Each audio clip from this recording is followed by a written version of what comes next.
Si bien la transculturación es una herramienta crítica muy útil en los estudios literarios, tiene limitaciones. La idea de transculturación supone que hay una cultura indígena homogénea que se entrecruza solamente con una cultura europea dominante. En primer lugar, el interior de cada cultura tiene sus propias tensiones. El mejor ejemplo es Argentina. Tenemos 23 provincias, cada una con sus particularidades regionales, culturales e históricas. A su vez, dentro de cada provincia puede haber diferencias entre los modos de vida y costumbres de los que viven en centros urbanos y los que viven fuera de ellos. La segunda objeción tiene que ver con el hecho de que haya dos culturas homogéneas que se entrecrucen entre sí sin que exista ningún tipo de interferencia de agentes externos o factores culturales en el proceso. Comercio de esclavos, reducciones indígenas, migraciones forzadas. Gran parte de nuestra diversidad cultural tiene sus raíces en contextos de violencia sistemática institucionalizada. Con todo esto dicho, ¿qué significa ser latinoamericano? ¿Existe tal cosa como una identidad latinoamericana que abarque modos de existencia tan complejos y distintos sin neutralizar sus diferencias?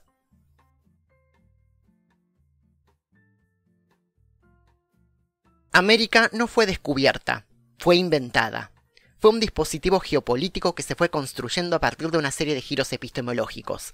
Para hablar claro, cuando la tripulación comandada por Cristóbal Colón en 1492 llega a un destino, que no son las Indias, América no existía como tal en la conciencia europea. No es que llegaron al lugar y pensaron inmediatamente, hay que agregar esto que no está en los mapas. Y viceversa, vaya uno a entender el impacto inicial en la vida de los habitantes de las islas al ver embarcaciones llegando desde las aguas del este. María Jesús Benítez, doctora en letras e investigadora del CONICET, condensa en pocas páginas una serie de debates en torno a América como invento a partir de la publicación de la obra del filósofo mexicano Edmundo O'Gorman, La idea del descubrimiento de América, historia de esa interpretación y crítica de sus fundamentos. Este autor continúa y amplía su hipótesis en un siguiente libro, La invención de América, publicado en 1958. En este libro, tras describir el horizonte cultural de la época, O'Gorman indica lo siguiente. En el sistema del universo e imagen del mundo que acabamos de esbozar, no hay ningún ente que tenga el ser de América, nada dotado de ese peculiar sentido o significación. Real, verdadera y literalmente América, como tal, no existe, a pesar de que exista la masa de tierras no sumergidas a la cual, andando el tiempo, acabará por concedérsele ese sentido, ese ser. Colón, pues, vive y actúa en el ámbito de un mundo en que América, imprevista e imprevisible, era en todo caso mera posibilidad futura, pero de la cual ni él ni nadie tenía idea ni podía tenerla. Por motivos de extensión no puedo entrar en más detalles desde el punto de vista historiográfico, porque lo que me interesa es la idea de América. Desde la mirada de Colón, aquellas tierras eran un nuevo mundo, una idea que el explorador fue desarrollando a partir de su tercer viaje, cuando diferencia las primeras tierras que visitó, identificándolas como las Indias, mientras que asume que dio con tierras nuevas que pertenecían literalmente a otro mundo. El mérito de Américo Vespucio consiste en haber participado de una expedición de exploración ordenada por el rey de Portugal para explorar las regiones a las que había llegado la expedición anterior de Pedro Álvarez Cabral. Una vez allí buscarían un paso oceánico que les permitiera llegar a las aguas del Índico. Hasta ese momento, este territorio, que actualmente comprende la geografía de Brasil, era considerado asiático. O'Gorman escribe lo siguiente. A principios de agosto de 1501, después de una penosa travesía, la armada portuguesa en que iba Vespucio alcanzó la costa de lo que hoy llamamos el Brasil. Persuadidos los navegantes de hallarse sobre el litoral asiático, iniciaron la exploración costera hacia el sur, tanto por reconocer aquellas comarcas que caían bajo el señorío de Portugal, como por buscar el cabo final que permitiera el acceso al Océano Índico. Averiguando que la costa se prolongaba hacia el sur, más de lo que se había supuesto, la flota llegó al punto donde terminaba la jurisdicción de Portugal y comenzaba la castellana, de acuerdo con la partición y convenio de Tordesillas. Legalmente allí tendría que suspenderse el reconocimiento, pero resultaba insensato abandonarla, pues no era creíble que la costa se prolongara mucho más. Entre viajes, cartas y documentaciones, los cartógrafos examinaban el material producido por los exploradores y a partir de su lectura debían tomar decisiones de representación del territorio. Colón podía decir que había unas islas el lunes y Vespucio que había un continente entero el martes. Palabras más, palabras menos, en el libro Cosmografía Introductio aparece por primera vez el término América, una decisión editorial con consecuencias decisivas a nivel lingüístico, geopolítico y cultural. En palabras de Benítez, el sujeto histórico que provoca el giro epistemológico en este proceso de pensar la invención del continente es Américo Vespucio.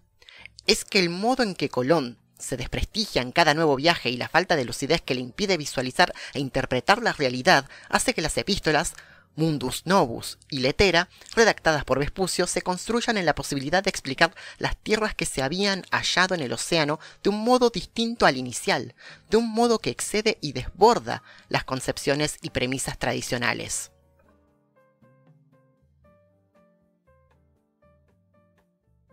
Avanzan los siglos y conforme se consolidan los estados nacionales en el continente, los intelectuales de las élites manifiestan la necesidad de constituir una Latinoamérica unida. El punto cúlmine de la producción literaria de estas corrientes de pensamiento fue Nuestra América, de José Martí, un ensayo monumental que manifiesta la necesidad de un nuevo tiempo para los pueblos americanos. En este marco de pensamiento se fueron dando acontecimientos históricos muy particulares y variados en las regiones a lo largo del siglo XX, desde la Revolución Mexicana hasta el sandinismo nicaragüense y la Revolución Cubana. En paralelo a las guerras mundiales y conflictos internacionales, la situación latinoamericana se veía cada vez más comprometida frente a una modernidad recrudecida por las tecnologías de destrucción masiva y las políticas de exterminio a gran escala. A su vez, dentro de las fronteras de los países americanos se prolongaban políticas de expropiación y explotación, tanto en tiempos de democracia como en tiempos de dictadura. Evidentemente el concepto de latinoamericano fue suficiente para materializar una unidad continental que integre a todos los pueblos de los diversos territorios. El orden colonial siguió incidiendo en las políticas de las naciones del continente y hacia la década de los 50, en contexto de Guerra Fría, el economista francés Alfred Sauvy propuso la definición de tercer mundo para categorizar a las naciones que no estaban alineadas con el bloque occidental capitalista ni con el bloque comunista en pugna y que se consideraban también económicamente en vías de desarrollo. A partir de este momento, latinoamericano y tercermundista pasaron a ser palabras con mucha proximidad, en ocasiones con connotaciones peyorativas. En el campo de las representaciones, Latinoamérica pasó a ser un conjunto de países económicamente subdesarrollados y a la vez con recursos naturales aprovechables, susceptibles de ser influenciados por la amenaza comunista, entre comillas. Y también pasó a ser un conjunto de regiones con entornos exuberantes y sociedades culturalmente atrasadas.